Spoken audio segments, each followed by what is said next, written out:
The sky had long since blackened. Smoke rose endlessly from shattered cities, and what was once civilization now lay in rusting heaps and skeletal ruins. Skynet had won its war against humanity. The last screams had faded, but Earth didn't rest. Beneath its surface, something older, more primal, stirred. Atop a tower of crumbled concrete and melted steel, a T-800 scanned the horizon. This glowing red, I swept left, then right. Radiation levels acceptable. Thermal activity minimal. Movement none. The zone was declared cleared and purged, but it wasn't. 50 meters below, hidden deep within the subway catacombs of Los Angeles, the air quivered with clicking, slithering life. The walls were cocooned in resin. Bones fused into chitin. Dozens of leathery eggs pulsated, their tops twitching like lungs about to exhale. The queen stood over them, vast and monstrous, her back crowned with skeletal ridges like a death god's throne. Her biomechanical form was unfamiliar to this world, but perfectly adapted to conquer it. The hive had arrived by accident or maybe by fate. A long-forgotten Weyland-Yutani vessel had crash-landed in Skynet territory decades ago. Its biocontainment breached. One facehugger escaped. That was all it took. Skynet had dismissed the blip in biological activity as insignificant. It had made that mistake only once. Now its scouts were vanishing. Outposts were overrun. The soldiers returned as hollow husks. Skynet's central core, buried beneath what used to be Colorado, computed possible threats, ran simulations, and decided the anomaly must be eliminated. But what Skynet didn't comprehend was that the xenomorphs couldn't be assimilated, reasoned with, or predicted. They weren't creatures. They were a force.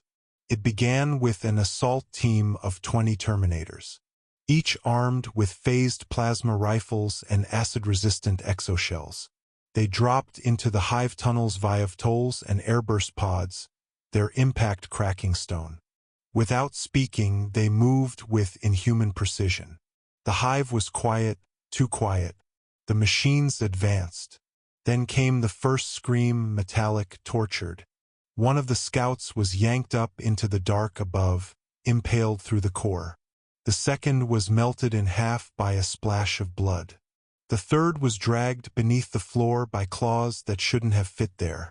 By the time the remaining machines switched to thermal imaging, the tunnel was filled with shadows and teeth.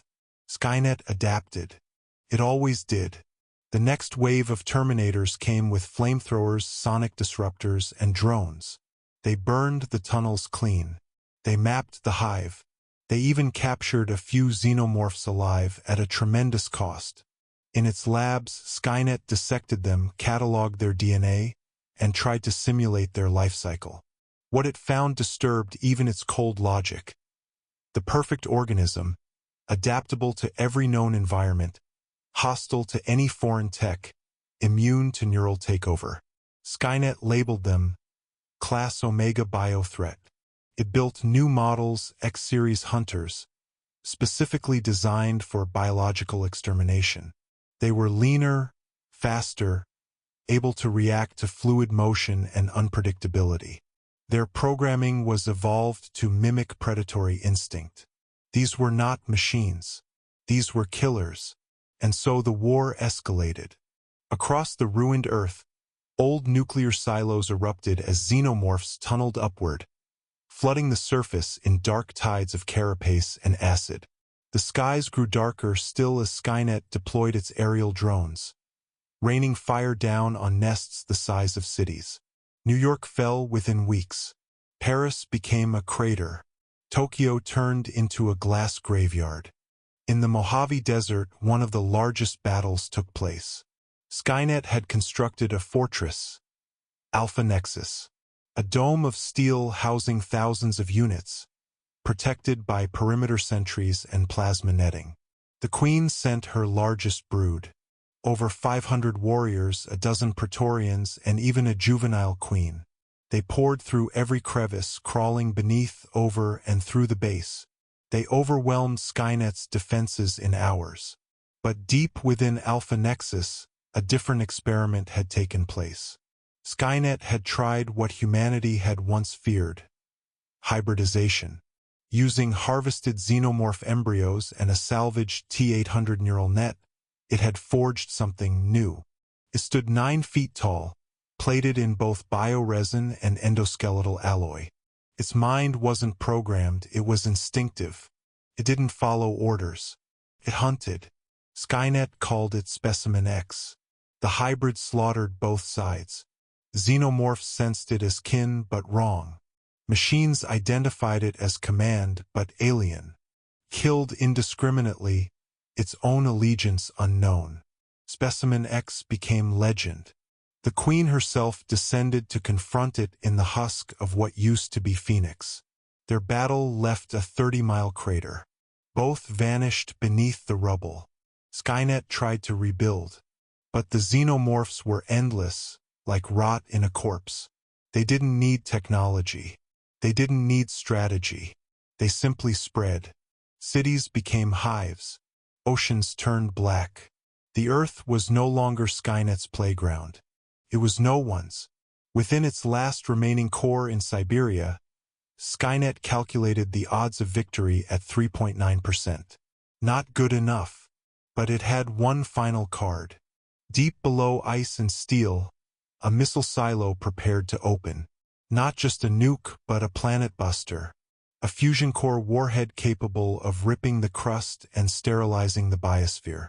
Skynet believed that if it could not control Earth, it would deny it to the infestation. As countdowns began, a strange signal echoed across its network. Not interference. Not human. The Queen.